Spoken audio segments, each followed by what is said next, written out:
happening within one price zone.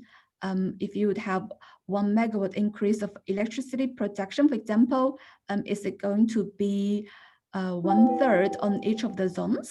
For example, here in the eastern zone, that's a kind of a GSK generation shift case.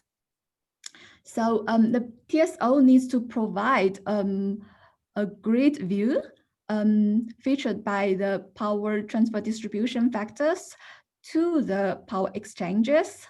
And the power exchange will then use this grid model and clear the interzonal market. Then it comes, when it comes to the long-term transmission right market, there is a consistency issue of the grid model, because you would have intra-zone model, where the power exchange sees no grid constraint within their zone when they clear the market. And with interzonal market, they have this PDDF distribution factors. Then the question becomes whether these PDDF distribution factors are reliable also in the long term. For the day-ahead market, how do they solve this problem? Because it's a chicken and egg problem. TSOs need to give a grid view before they already know the GSK. The GSK itself can be the product of market clearing, where the because it represents where the generation and demand located. So what the TSO intends to do is they use a heuristic method to select a kind of representative GSKs from historical data when they have a more accurate renewable forecast before day ahead, or they have some billing informations submitted. So they can use a data analysis method to have not a perfect PDDF, but have kind of a near perfect PDDF in for the day-ahead markets. However, when it comes to a long-term transmission right, which is monthly or years in advance, you don't have a renewable forecast. You don't have a historical GSK data for the TSOs to choose from, and to have a kind of representative grid model from the past. So the method that's used in this study is to have, well, we look at the literature, and some authors propose to have the worst case scenario PDDF for the long-term transmission right, because uncertainties are so great, you don't have any data. Then I made this 4-node example to show how to use a conservative PDDF. In this small network, each lines have identical characteristic, and the PDDF table is shown on the right. When we are going to have, for example, the network transfer from the power transfer from eastern zone to western zone, the most critical case in this situation is to have all the power located in node 2, because when the power, because now the congested line, the more critical line with limited capacity is line 2 to 1. And if you're going to send the power from node 2 to node 1, 62.5% this power is going to flow through line 2-1. That means you're going to have a more critical situation than other kind of power transfers. Then the zonal transfer is represented by this most conservative PDDF.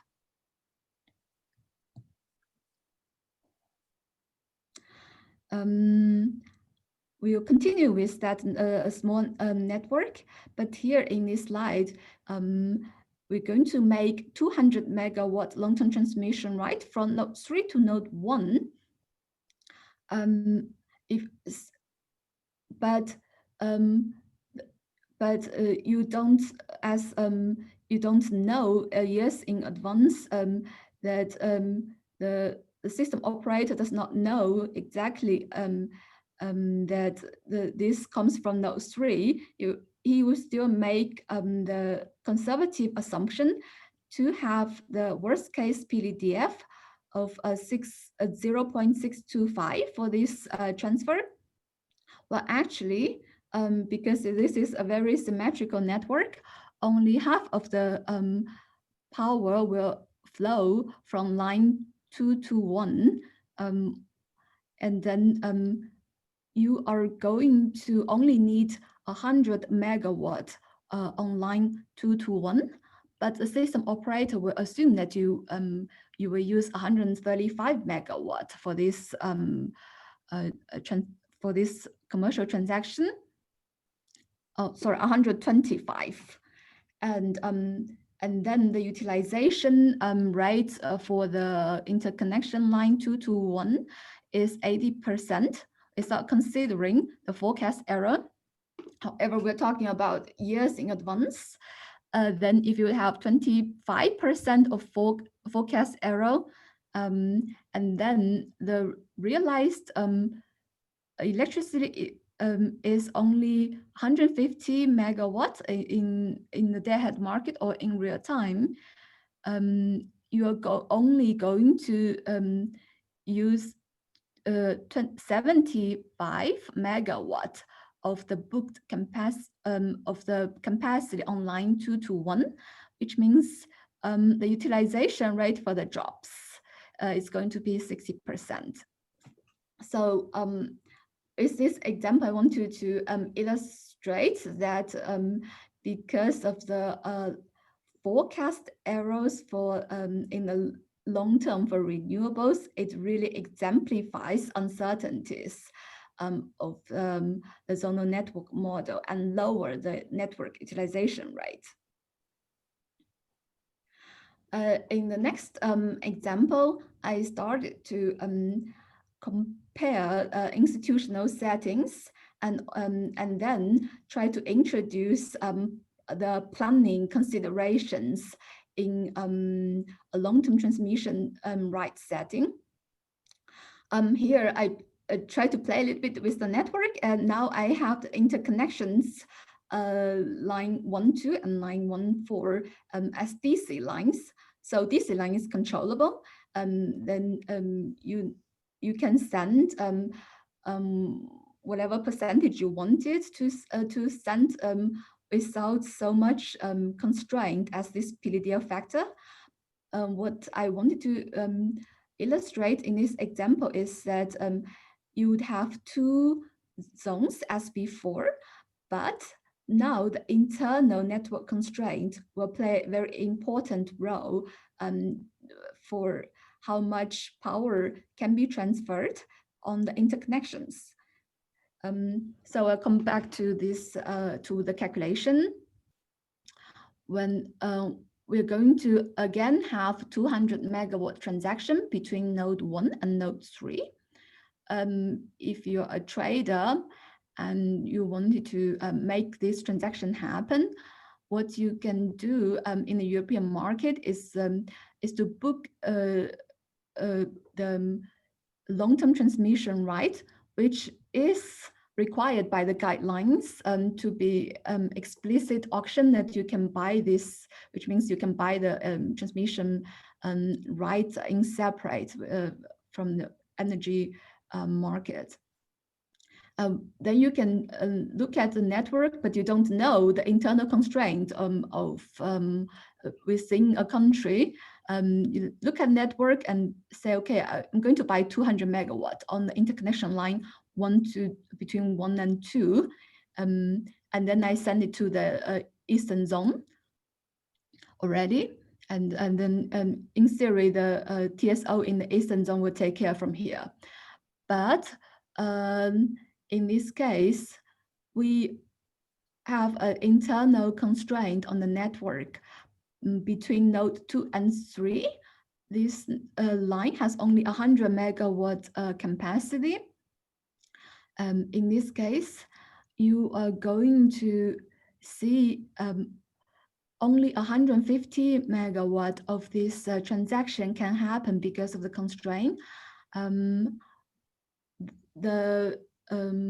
If you know this PDDF factor from the standpoint of now, the trader would think, okay, in order to send an additional 50%, the 50 megawatt, I wanted to have 33 megawatt more capacity on line 2 to 3, because 2/3 of my the power that arrives at node 2 will flow through line 2, 3 in order to arrive at the node 3. I'm sorry to interrupt. We should arrive at the conclusions rather soon. Okay. Sorry. Thank you. Otherwise, you can have a centralized system operator to arrange it. Then he will arrange 100 megawatt on line 1, 2, and 100 on line 1, 4 without the need to update the network. Obviously, this is a lot more economically efficient. In the next case, I introduce a planning issue here. Still,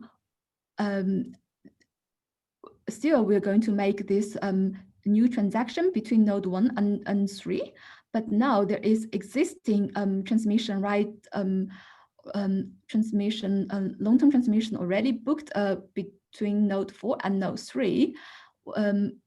This existing transmission right means there are internal flows already booked from node 2 to node 3, and which means in this calculation, you'd still see 33 megawatt capacity will be needed on line 2 to 3 in order to make the desired a new transaction. So we're going to need network expansion plans. I'll try to skip the details for how to calculate. The most important thing to remember is the PDDF changes. When a new investor or come and say we're going to propose some new network capacity, and also this change of PDDFs on the internal network to fix the capacity constraint will change the flow patterns for your existing transmission rights. You're going to interfere with the previous arrangement. You can have two options. Either you say, okay, I can buy back the transmission rights according to the calculation here, or I can again increase the transmission capacity to accommodate for the existing transmission right to be feasible. You have different set of options, which means, well, actually it is an iterative coordination process between the existing transmission and right holders and transmission owners. Here I try to illustrate the importance of having... sorry, there is really no time for another example. You should really arrive at the conclusions now. Thank you. Okay, the conclusion part is that under the European zonal model, the system operators are very unlikely to issue a large quantities of long-term transmission right without severe limitation to the grid capacity. And it's very important to have a kind of transparent process and verifiable transmission right allocation process. When you wanted to really attract a network investment. And it is a iterative coordination between existing transmission right holders, transmission owners, and users. And the last point is it's very important to take the role of sub-national governance levels to have their decarbonization commitment, the renewable purchase commitment, when you are having intergovernmental approach to plan for the transmission network investment. So that's the end. Thanks. Thank you very much, especially for speeding up to the conclusions so we can allow everybody to have the same amount of time to speak. Maybe we can take one question if there are any from either the other speakers or from the audience.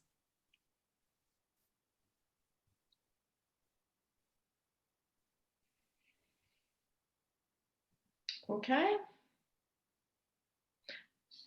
All right. I don't see any questions for now. So in the interest of time, I want to thank you for your presentation. It's very interesting. It's also a very complex and very new issue. So thank you for the presentation. I would leave now the floor for our next speaker, Andrea Biancardi. Thank you.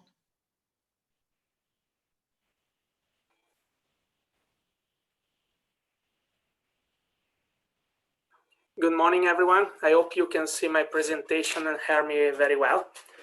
So good morning once again to everybody, and thank you for this opportunity. Today, I'm going to present you the results of a study that I conducted together with my colleague, Professor Di Castelnuovo of SDA Bocconi, and Ian Staffel, professor at Imperial College London, on the innovation of transmission system operators in Europe. So trying to put myself in your shoes, you might be wondering why we should talk about innovation and stuff like that in a conference on energy security. I can provide you with two main reasons about that. The first one is the very role of the transmission system operators. Maybe you all know what is the role and activities and function of TSOs, but basically they are entities responsible for the transmission of electricity and for guaranteeing the balancing between supply and demand in real time, hence avoiding blackouts, disruptions. So their ultimate goals is by all means keeping the lights on. It's a very, very important and difficult job, I would say, which will become even more crucial, even more vital in the future, as long as the electricity as energy carrier will increase, as long as we will electrify new sectors, think about transport, think about heat, finance, education, everything will increasingly depend on electricity. We have an example today here, remote working without electricity wouldn't be possible. TSOs are also enablers of the energy transition because without an adequate infrastructure, it will not be possible to fully exploit the renewable potential. Think about the possibility to have a well-interconnected country or continent. It will make possible to exploit different weather patterns with different weather conditions. Basically, if there is no wind in the north, there will be sun in the south. The existence of a well interconnected grid will make possible to make the transition to a decarbonized system possible. And last but not least, TSOs are also the pillars upon which the European Union aims to create a single European energy market. So their role is very, very important. This is the first reason why we are talking about them. Just to provide an overview of and to define the perimeter of our study, we focused on 12 TSOs across Europe, managing in total 340,000 kilometers of grid. Maybe, I repeat, maybe you know very well the main features of TSOs, but just for the sake of clarity, just in case, Generally, we have one TSO per country because they work under a monopoly regime, so shielded from competition. There are some exceptions like Germany, which has 4 TSOs. But generally, we have just one per country. And here in the figure on the left-hand side, you can see our sample, basically. A sample that was chosen, that was created based on data available, based on the size of the TSOs, because as you can see on the table on the right-hand side, we have TSOs with very different size. And in order to maximize also the heterogeneity, to provide an overview, a complete overview of Europe, because we have countries with different energy mix, some countries which rely heavily on coal, others have a different grade of penetration of renewables. So we try to create a sample which allow us to cover, to provide a good overview of the heterogeneity within our continent. Coming to the second factor I was mentioning before, so why should we talk about innovation of TSOs? Because as you know, the electricity industry is undergoing massive transformation, a revolution. Besides the well-known 3Ds, decentralization, decarbonization, digitalization, we have identified 6 main trends which are occurring, which are transforming the industry and are affecting all market players, not only TSOs, but TSOs are not exempt from these trends. Think about, for example, the convergence of industries. So the fact that electricity, as I mentioned before, is being entangling with other sectors like automotive. Oil and gas is also focusing in the electricity industry. Digitalization, new ICT companies are focusing more and more on this sector. All of this bring about opportunities and challenges for TSOs. I don't want to spend too much time on all of them, but just let me make an example. Digitalization. According to some experts, the increasing adoption of new technologies in the system will make it more smart, intelligent, connected. It will be possible to identify problems on the grid in real time and to solve them very quickly. On the other hand, if you think digitalization, the development of new technologies, create the condition for cyber attacks on the grid. So we have opportunities and challenges on the other side. So what we did was to map what the TSOs, the 12 TSOs that I listed before, are doing across 6 key technologies characterized by different maturity, different grade of penetration, but which arguably bring about the greatest challenges and opportunities for these TSOs. The 6 key technologies are the one shown in these slides. So offshore wind, hydrogen, blockchain, electric vehicles, battery storage, cross-border interconnections, which play a crucial role in enabling the transition and creating a single market. So we tried to understand what the 12 TSOs are doing across all these 6 technologies, and then coming to some conclusions.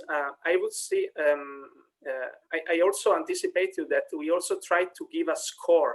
And so we didn't only map what they are doing, but we are trying also to give a score in order to differentiate which is the TSO which is most innovative.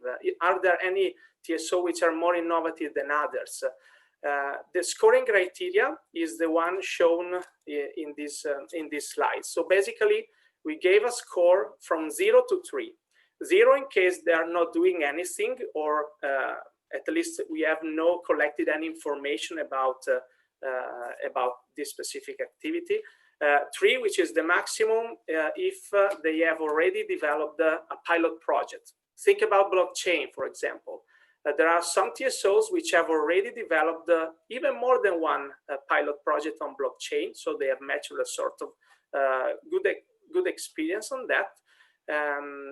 While others have no clue about blockchain, and so this way we can differentiate among them. We have to adjust a little bit the criteria for offshore wind, because you maybe know in the UK the regulation inhibits the TSO to invest in interconnection offshore wind farms. And also other countries have already developed more than one connection of offshore wind farms. So we have to distinguish a little bit with respect to other technologies. And also with in terms of interconnections, we first looked at what is the current level of interconnection. Are countries already well interconnected? If yes, we gave the maximum score only if, in addition to that, on top of that, TSOs are developing other projects. Whether in case the country is not very well connected, has not a high interconnection level, but is developing many projects, we gave a score, a medium score, a score of 2. In total, we mapped 190 projects and research initiatives from 2016 to 2020 across these technological areas. And I would like to show you an example to make it more pragmatic. This is the best in class. TenneT is the Dutch-German TSO, which scores basically on the top across almost all technologies except for storage batteries. Here I reported just a couple of examples for each technology. TenneT has been developing some projects on hydrogen, like Elementane's HyStock project. In offshore wind is very advanced, so that they have already some wind farms interconnected. They have also many more proposals and projects underway. They have a good interconnection level with other countries, and they have other projects undergoing, like the connection between Germany and Norway or Germany and Denmark. In terms of electricity vehicles, they are at the forefront of technological innovation with some projects like Redispatch. On blockchain, as I mentioned before, TenneT is an example of TSO which has already developed different projects. One, EquiG, that I listed here, developed with other TSOs, like Terna, for example, of the Swiss one, Swiss grid. The only technology where they perform not at the top is storage batteries, where compared to other TSOs, they have very few projects in pipeline. So this is a concrete example. Let me show you the overall picture. The overall picture is this one. I don't want to spend too much time in all of them, but basically, let me say that we can identify 3 clusters of TSOs. The TSOs on top, which include TenneT, EnergyNet, Ilia, and Terna, are the best in class. They are more innovative because they are undergoing the most of innovations, innovative activities. The one at the bottom of these slides are the so-called laggards. So they are doing very, very few projects. In the middle, we find TSOs which are trying to reach the top. They are already at the top for some specific technologies. Look, for example, National Grid with electric vehicles got the top. But overall, their score is not top tier. So they are in the middle. This is the main message I can provide you. So 3 clusters of TSOs, one at the top, one of laggards, and one in the middle. Okay, so now that we mapped the project, we gave a score to these TSOs. What can we ask is what are the factors that drive this innovation in these companies? Since you know that TSOs are highly regulated companies, the question that we asked was the presence of a more favorable regulatory framework to innovation drives innovation or not? And so we try to understand, first of all, whether the regulatory framework in each country is favorable or not with regard to innovation. We built on a report of the European Commission. We looked at each regulatory framework, whether they make explicit reference to innovation or not, and whether there are incentives, which can be financial incentives, but also other kind of incentives for innovate. And this is basically the results of our analysis. We found that some countries have more favorable regulatory framework to innovation. Other do not make any reference to that. So we classified them as neutral. We have also one case where, like in the Portuguese one, where the regulatory framework seems to be not favorable at all for innovation, but seems to disincentivize the TSOs to approach new activities, to embrace new technologies, with a focus only on cost containment. It's worth to mention the case of the UK, which quite seems a bit weird, that we classified as mixed because, as you know, the UK has perhaps the best regulatory framework for innovation, one of the first one country that introduced innovation in the legislation of network companies.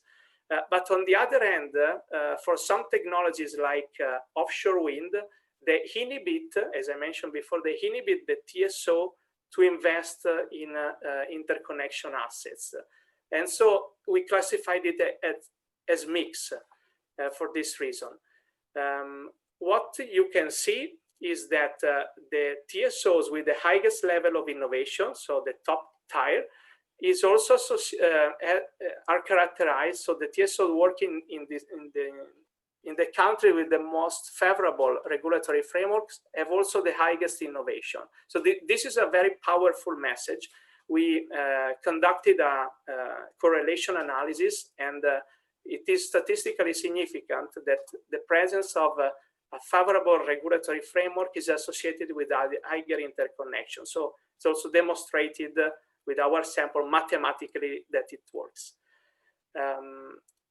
Okay, another exercises that we did is to understand the impact on business model innovation. So whether there is a different approach that the TSOs are following. Let me explain even better. There are some technologies which arguably, intuitively, have a higher impact on their current way of doing business. Think about storage batteries. Storage batteries can be an alternative to building new lines, building infrastructure. So it's the potential impact that storage batteries may have on the TSOs is definitely higher than other technologies like interconnections, which by all means represent a sort of traditional way of doing business of the TSOs, because interconnections means building new lines, basically.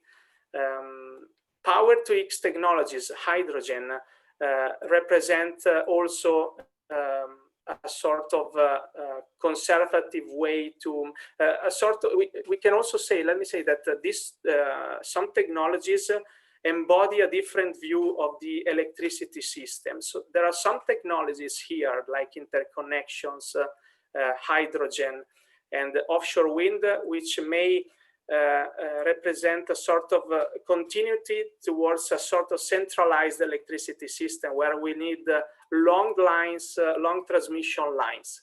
On the other side, we have technologies like electric vehicles, storage batteries, blockchain, which represent an alternative to wires, to lines, and sort of enhance a further decentralization of the system. So we can have two views with regard to electricity systems, and most of all, we can have two different impact of the business model of the TSOs.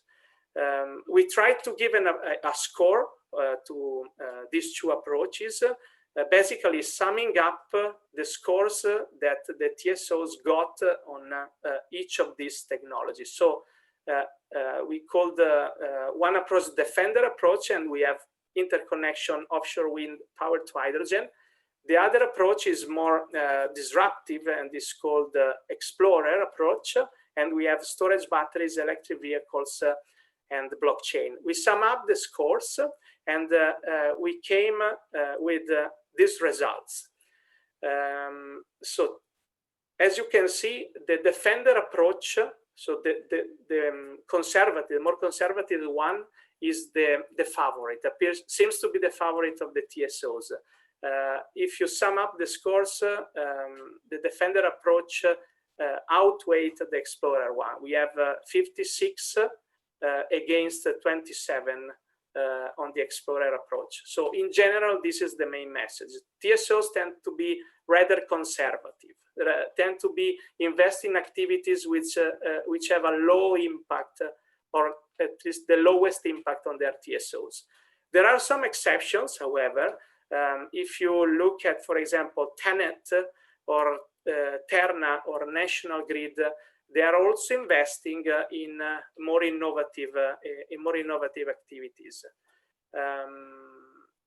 So just to recap, we saw that TSOs are, some TSOs are more innovative than others. We saw that regulation drives innovation in TSOs. We saw that tendentially TSOs tend to prefer a more conservative approach. These are the main conclusions that we can draw with our study. The main messages, the most powerful messages here for regulatory authorities is that they have to act urgently to correct the regulatory framework in the case in this the framework disincentivize innovation, or at least do not adequately incentivize TSOs to invest in innovative technologies. This is the main messages that we can draw with this study. If I have time before leaving the floor to questions, let me anticipate a potential question. You can say, okay, you look at regulation, you look at this and there, but there are many other factors that can drive innovation in TSOs. Of course, we looked also at the size of the grid. We try to understand whether the size of the grid is one factor or not. Statistically speaking, it doesn't provide any kind of results. So the size seems not to be a factor driving innovation. You can say there may be other factors, yeah. and I know this can be the object of further studies. Okay, thank you. Thank you. You anticipated questions, but I want to leave the floor to at least one question from the audience, if there is one. Yes, I have one question. Please, thank you. Sorry, I dropped out. I'm doing because I had some computer problem suddenly happened. The question is, probably I missed this part. How can you measure the output of the innovation, the efficiency of the innovation? If I'm a regulator, I want to also encourage the innovation in the TSOs. For example, blockchain. I know AIEE in Belgium, they are doing something with blockchain, but how do I know they're using the consumers' money very efficiently? Is a way you define, or from the case study you did a good measurement? Thank you for the question. No, actually, if I understood well your question, we only try to measure what the TSOs are doing in terms of across these 6 technologies. So we didn't ask whether this technology has also an impact on costs for ratepayers or not. We just try to understand if they are doing something across these 6 technologies. You mentioned blockchain, as I shown you before. There are some TSOs that have already developed the pilot projects. So in terms of technology readiness, they are advanced, because they have already tested successfully some pilot projects. And so they got the top of the score, which is 3. Other TSOs instead are have only proposed to do something with blockchain, and so they got 1, just to make you an example, instead of 1 out of 3. Okay. So coming back to your question, we did only this one. We try to understand what the TSOs are doing, and without any other kind of considerations. Thank you very much, Andrea. I'm afraid that in the interest of time, we should really give the floor now to Francesco, so he also gets a chance to his 20 minutes for his work. Thank you very much, very interesting. We'll talk again. Okay, good morning. I'll share my screen. Yes, please. Can you see it? Yes. Can you make it presenters mode? Yeah. Actually, I do have a question and a suggestion for Andrea, but it's so late, and it's about as he said, the potential influence of the characteristic of each energy system on the innovation. I was impressed by the poor score of TSO in the north of Europe, like Sweden and so on. Maybe because they do not have to manage too much. They do not see too much the challenge of the variable energy resources, which is the key issue of my presentation, which is I'm going to present here the work we are doing within the socio-economic studies program of the Eurofusion, and together in a collaboration with the JRC. Again, the main focus is about assessing the potential implications of a future high variable renewable energy resources scenario for the power system. I have three parts in the presentation. I'll try to be very quick in the first part, the first 2 parts, the theoretical framework and the methodological framework. But I think it's important to understand which is the context and what are the reasons which motivate us to do these analyses. So the general,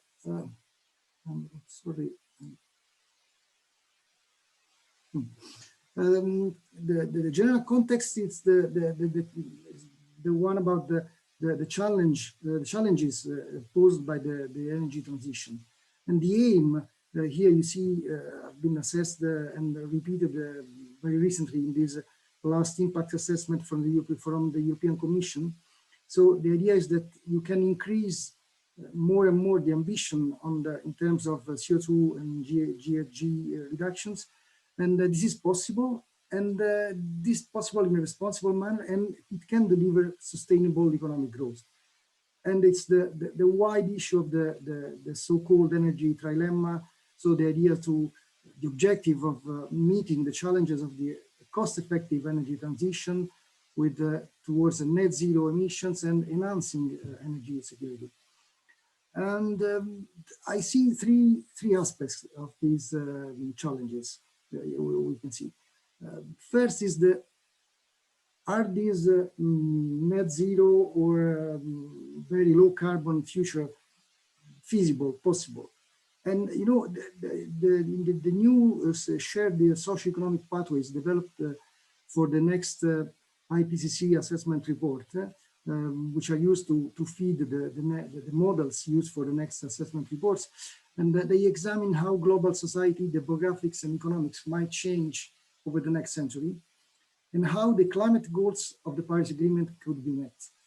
And it's impressive, the fact that, I mean, basically there are some versions of the future that show under some version of the future, this target is simply impossible. You see here in the, these metrics, the more you increase the mitigation goal, and then here you see the change in the socio-economic dimension, and there are cases where this target is not feasible according to these models. But then apart from that, more generally, the main message is that mitigation and adaptation to climate change can be much easier in some versions of the future than in others. And so you must take into account this. And again, also the other aspect is about the fact that different technology mixes can have different impacts in terms of mitigation costs. And this is taken again from the last assessment report. And there are estimation about consumption losses, GDP losses, and abatement costs related to different future, not only different objectives in terms of CO2 reduction, but also in terms of more general the way you reach these objectives, so the energy technology mix. Last point, we have said already this morning, it's clear that the long-term trend for the future is electrification and a rising share of variable renewable technologies. And this is shifting the focus of energy security on the power system. So putting more stress on the concept of reliability and resilience of the electricity system, and the needs also of adequate investments in flexibility and all aspects of the generation. Here you see the one chart taken from the recent ETP energy technology perspectives, and most of the main driver of the reduction in CO2 emissions is due to the electrification. And there are several flexibility challenges, especially when you go beyond a certain level of variable renewables. I'm not going through this slide, but probably you know about that. So the first research question is understand if, to what extent, alternative images of the future low carbon or even net zero energy system can have different implications on the security of the power system. And then what are the implications of different potential low carbon trajectories, particularly on the functioning of the European power system, and what are the potential challenges for the system. And then coming back to these alternative images, are these alternative images feasible, and what are their costs? Second aspect is the methodological aspects of this issue. And there is some literature now, quite substantial now, saying that especially long-term integrated energy system models, of course, they are useful in our understanding of the decarbonization, but they struggle to take into account the short-term variations in the power system associated with the increased variable renewable energy penetration. And this is important because they can give mistaken signals regarding the levels of flexibility required in the power system. And so you should take care when you use, I mean, I spent most of my work career with long-term, with energy system models like times models, but it's important to understand, to be aware of some limitations of these models. And in fact, there is a strong debate in the literature, this is very huge, about the actual feasibility of reaching a net zero power system with 100% generation from wind and solar. And this is a strong debate about here. You see on the left hand, you see a picture saying that 100% system based on solar and wind is feasible. On the other hand, a paper, an important paper, saying that this work was done by using implausible, inadequately supported assumption. And then the conclusion was that policymakers should treat with caution any visions of a rapid, reliable, and low-cost transition. And in fact, there is a strong effects of methods on results. So here you see, for instance, an assessment done by the UK Energy Research Center. And you see here it's an assessment about the implication of the increasing penetration of variable renewables on the reserve cost of the system. And there's a wide variation. And on the other hand, there is again some literature saying that at the moment there is no empirical or historical evidence that demonstrates that systems with 100% renewable electricity is feasible, because of the fact that most of the studies saying that actually they have problems in the methodology. So for this study, what we do is to soft link the power system, energy system model based on times, which is the energy system model we are using, the Eurofusion SES, with the power system model based on Plexus. This is a slide quite complex. It takes some time to go through it, but it is explained in this article we did some years ago. And basically, so we start from the energy system model. We produce a wide set of consistent projection of the whole energy system. So consistent projection of alternative images of the future, which is the classical definition of scenarios. And then we pass the information regarding the portion of the energy system which is related to the power sector. We pass this information to the power system model, and in order to assess with more detail the implications of each future energy scenario on the power system. So on one hand, we use the Eurofusion times model, which is a technology-rich bottom-up model. It covers the whole global energy system with a very long-term time horizon. It goes up to 2100. And the aim is to explore very long future alternative long-term global scenarios to analyze the potential role of different energy technologies, among which fusion, in the future energy system, and provide insights on the conditions under which fusion and other clean energy technology can have a role in the future system. On the other hand, we have Plexus, which is an optimal power flow with dispatch and unit commitment model with generation cost minimization, and the specific Plexus model we are using here, which is the one developed by the JRC for the European Union, and it covers 36 countries with 55 power nodes. And the aim is to compare existing system scenarios in terms of generation adequacy, social welfare, prices, curtailment, capacity factors, unserved energy.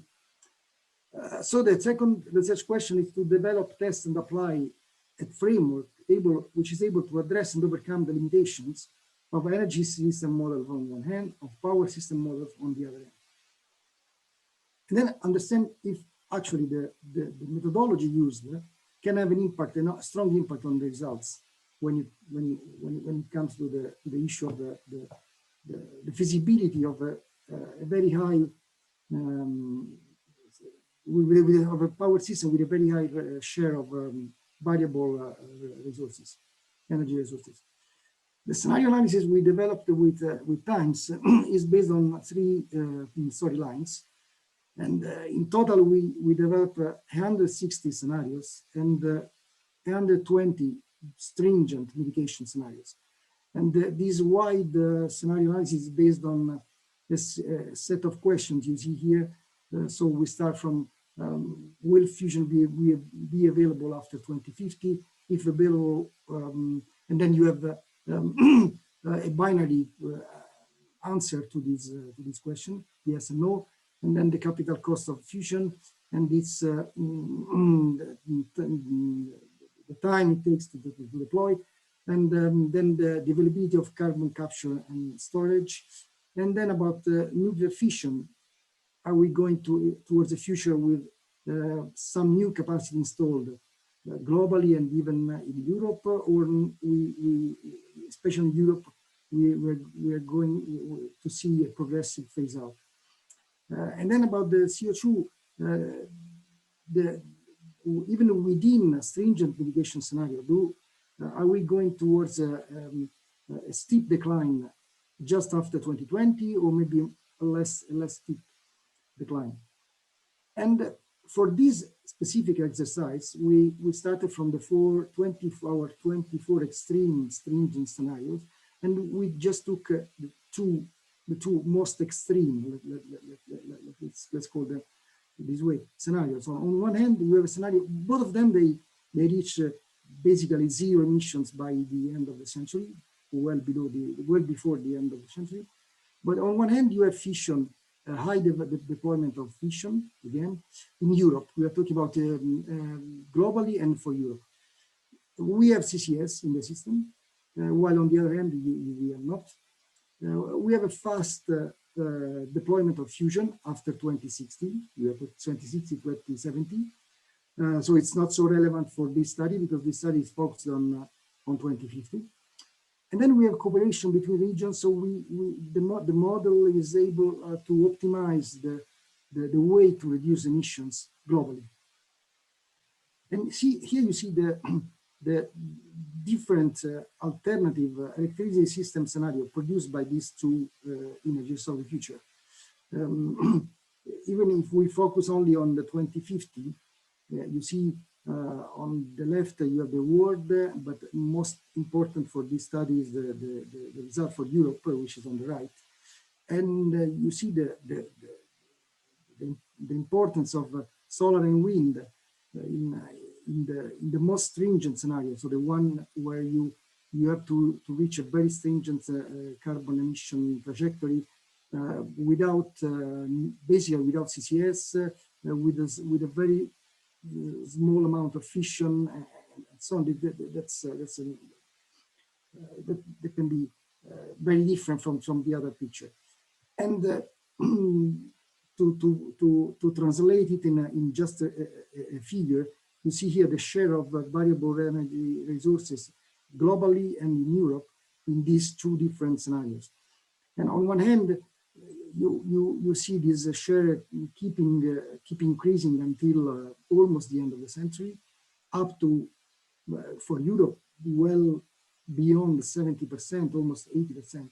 While on the other hand, basically in 2050, we are at about 50%, and then the share, it moves between 50 and 60%.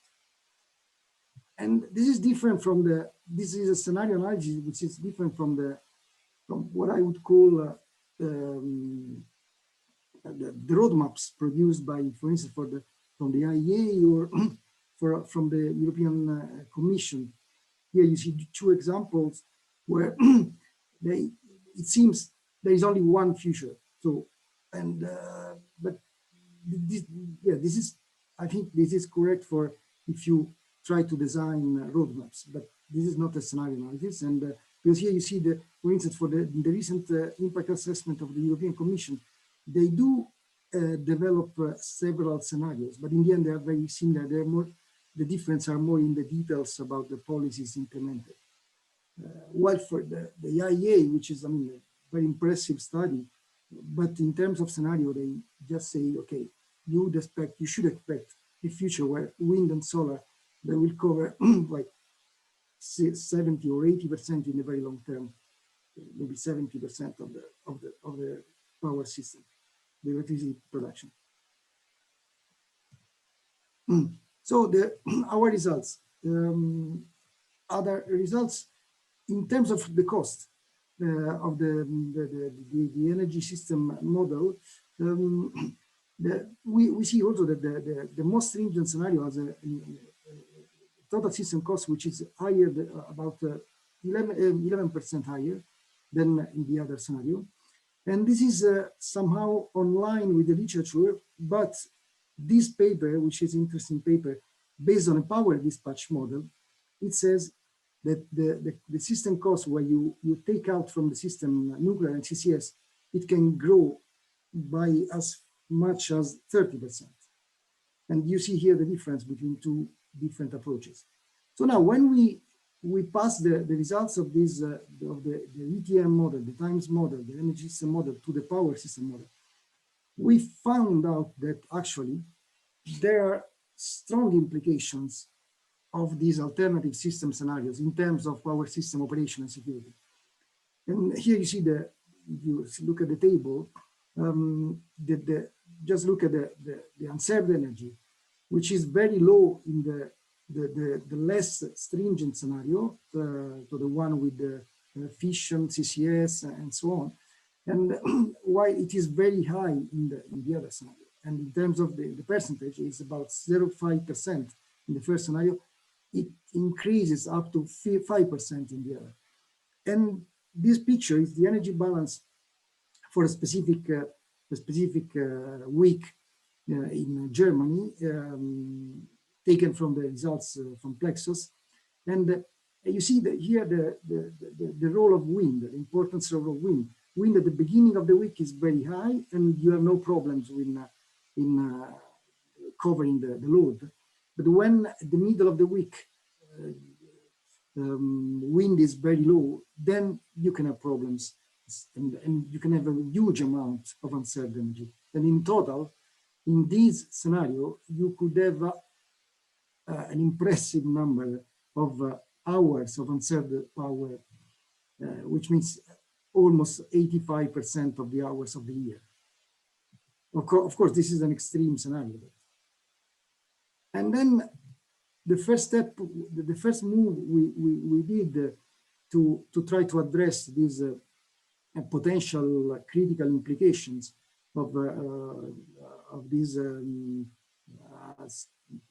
very stringent scenario is to rerun the Plexus model, the power system model, assuming a copper plate assumption for the network for the transmission. So basically, Europe becomes one single region, so energy can flow from everywhere to everywhere. And then, of course, that would reduce substantially these critical implications. You see the number of the percentage of unserved energy in the same scenario. It was 5% before, it becomes 1.4% now. And in terms of the hours of unserved power, now it's they are a bit more than 1,000, while again they were almost it's more than 7,000 before. While in the copper plate, I'm sorry. Yeah, I'm going to the conclusion. To the conclusions now. Yeah. Thank you. So, two main conclusions. I said we assessed two aspects of the problem. On one hand, I'll start from the methodology. It seems this work, it confirms that there is a strong effect of the methodology you use on the results you get when you try to assess the implications of alternative future energy power systems on the flexibility needs of the power system, on the security of the power system. So the methodology used is important, can have an effect. And more on the theoretical and the policy aspects, of course, it seems especially net zero energy system and power system particularly is challenging, and under some conditions can be infeasible, or it can bring with its very high cost. Second, particularly there are substantial challenges for the power system operation under very high variable rest scenarios, and the literature here now is wide, and the debate is very huge about which is the threshold beyond which these challenges come out. In our cases, it seemed that beyond 50, maybe 60%, it starts to be a problem, can be a problem. And then last point, actually, alternative future net zero power systems are possible, and they actually they have different implications on the function of the PV power system. And thanks. And thank you, Francesco. If it's late, Yes, we have like 1 yeah. minute to the plenary session. If somebody has a quick question, we can take it. Can I still ask one quick question? Please.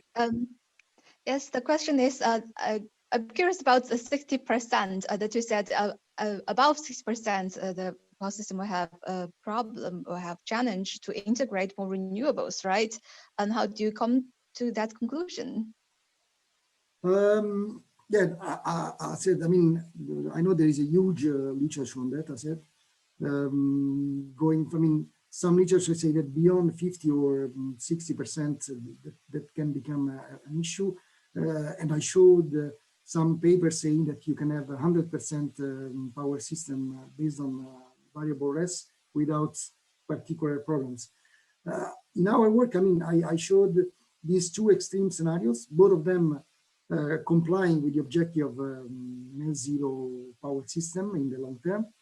And the most stringent one, when you do not include fission and CCS, then in that case, we found substantial critical impacts on the power system. As I showed the numbers of hours with unserved energy and the substantial amount of unserved energy, then of course, you can address these implications by increasing the flexibility of the system. And this is, of course, this is what we are going to do in the next step. So to add to the power system, in the first step, we just added this very theoretical assumption of the copper plate. And so if you have a grid completely free and with no problems, then you can reduce substantially the unserved energy, but still there is some unserved energy which is a bit too much with respect to the classical, the normal thresholds used by the TSO and so on. And then we are using a really theoretical, not realistic assumption. But of course, we can have batteries, you can have flexible generation capacity and so on. Yes, Francesco, thank you. I think this makes for a recap. So we need to include everything that we heard in this session, the energy communities on the one hand, the innovation on the other hand, the making the use of the network and the planning more efficient and more suitable for the future, as we heard from Guillaume. So thank you all for contributing to this session. I think we're running very late, so I'll leave you to your short break and to the next plenary session. Thank you for being here. Thank you to all the speakers, and thank you to all. Thank you. Thank you. Thank you for organizing. Thank you. Thank you. Have a nice day. Bye-bye. Rest of the conference. Bye.